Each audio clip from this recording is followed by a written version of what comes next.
Okay, so let's talk about the Ana nerfs. There's Ana nerfs, you say? You haven't heard about them? Come on, man, where have you been? Okay, so Ana on PTR right now has been drastically changed. It happened yesterday, and it was proposed 2 days ago, and it changes a lot. It changes her damage to 60 per shot from 80 per shot, makes her biotic nade damage the enemy for 30 instead of 60, and it makes it only heal her 50 instead of 100.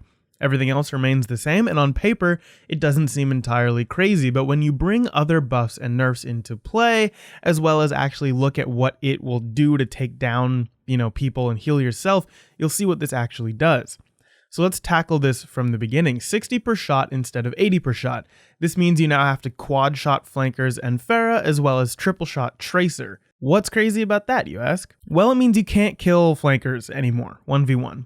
Really at all. Her killing power on Pharah is obviously much lower, but honestly I find it to be fairly rare when you shoot a Pharah and literally no one else does, at least when it matters that she needs to die, so I don't think she'll feel an insane amount in that scenario. The issue with her damage is with the fact that she can't hold her own, not to mention 3-shotting a Tracer while she's shooting at you is borderline impossible, and quad-shotting a Genji McCree soldier is a pipe dream more or less.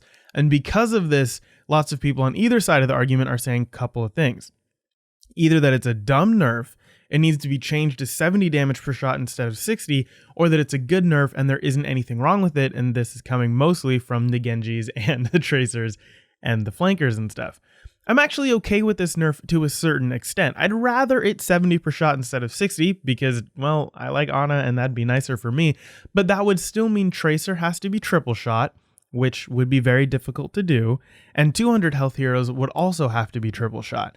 And they'd only need to be healed 11 HP for that not to work out, which at least for Pharah is happening 90% of the time, if not more, so she shouldn't have to worry that much. 210 damage is a lot better than 240. Now, let's talk about the biotic nade. This now does 30 damage against enemies and only heals you for 50 instead of 60 and 100 respectively. I'm perfectly fine with it only doing 30 damage to enemies. That's whatever, I don't mind. 60 was a lot anyways and made 1v1s simple sometimes. The issue is that Ana already doesn't have a lot of sustainability. As it stands right now, it takes her 20 seconds to fully heal herself from her own abilities, and it would take her 40 seconds if the proposed changes make it. Think about this. The bots in the training ground that shoot at you will kill Ana. Ana cannot out self-heal bots in the training ground. What does that mean? She simply can't sustain herself anymore. Lots of people are now saying, well, just use Sleep Dart or stay close to the team. And there's a couple issues with this logic. One being the fact that Sleep Dart is not easy to hit.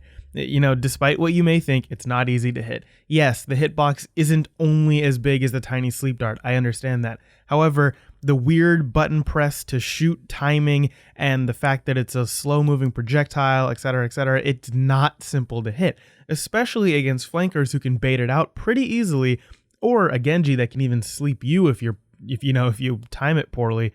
It just doesn't work out very well in that scenario. Playing closer to your teammates renders your healing absolutely horrible because teammates body block you with Ana. She's a sniper. The reason she has to stay far away is because she can't have to deal with body blocking. She needs to be able to, play away from her team and actually heal her team. If you get close, you can't do that. Your utility is rendered much poorer than it would be before. Much more poor, I don't know. And for a sniper to have no way to get away from flankers or any way to self-sustain is absolutely crazy. Widowmaker and Hanzo can both pressure anyone who flanks them pretty heavily. If Hanzo is smart, he can literally one-shot any flanker by shooting at their feet or wall climb away. Widow just has an assault rifle and can pressure flankers nearly as much as they can, and she can use her hook to get away. And yes, they're DPS heroes, so sure, they should be able to kill a little more than Ana, but the thing is they can. Ana doesn't beat flankers most of the time. It's just really annoying when it does happen, so people focus on it like crazy. So what's my proposal here? Well, that's reasonably simple. Just either take away the nade nerf entirely, which would be great, or more reasonably, either keep the healing aspect the same or the self-healing aspect the same. So she'd still only heal her teammates for 50, but she would heal herself for 100. Or if you want to keep it at 50, make Ana have a similar heal as Mercy or have her be partially shielded in order to somehow sustain herself. As it stands right now, Ana will simply use her nades to anti-heal more often than before since the reward is much higher now compared to self-healing, which is one of the main things people complained about in the first place. So, let's consider other buffs that change things around as well. The Sombra buff, the ability to get in and out much quicker and much more often with a 4-second cooldown on Translocator will mean that she can easily take down Anas that can't self-sustain, and she can jump out and jump back in 8 seconds, which is faster than Ana can heal herself again, meaning if the Ana is far enough away, she will be able to kill her before she can heal herself twice, and the heal is only 50. You know, Sombra takes down 50 very quickly when she's close up. Winston's cooldown is going to start as soon as he places the barrier instead of after it gets, blown up. This is incredibly powerful as well. Essentially, there's lots of buffs being made recently that benefit the dive comp significantly. So for there to be a huge boost on dive comp and for Ana to have nearly no sustainability, it can easily render her entirely useless. Either way, the way Blizzard has been doing their buffs and nerfs lately means that this version of Ana will probably see live. Maybe for just about 2 weeks, and then El Jefe Jeff will probably say that it's a little too much and we will see a slight buff in PTR shortly after. Hopefully that's not the case. Hopefully they'll, get it, they'll nip it in the bud before, but I'm just assuming it will be. Either way, my proposed changes are very similar to others, but I have lots of options, I think, and that would, maybe change things around and it would just be better than the current proposed nerfs, maybe a little more fair. So, change her damage from 80 to 70 instead of 80 to 60, or keep it at 60 but lower her healing output a little as well and increase her fire rate and magazine size. So essentially she will do the same exact amount of healing, but she has a possibility for higher damage than just 60, maybe somewhere around 67 to 68, or just around 70. Change her biotic nade to heal her up 100 but only heal teammates 50, or keep it at 50 but give her shields or a mercy style heal for self-sustain.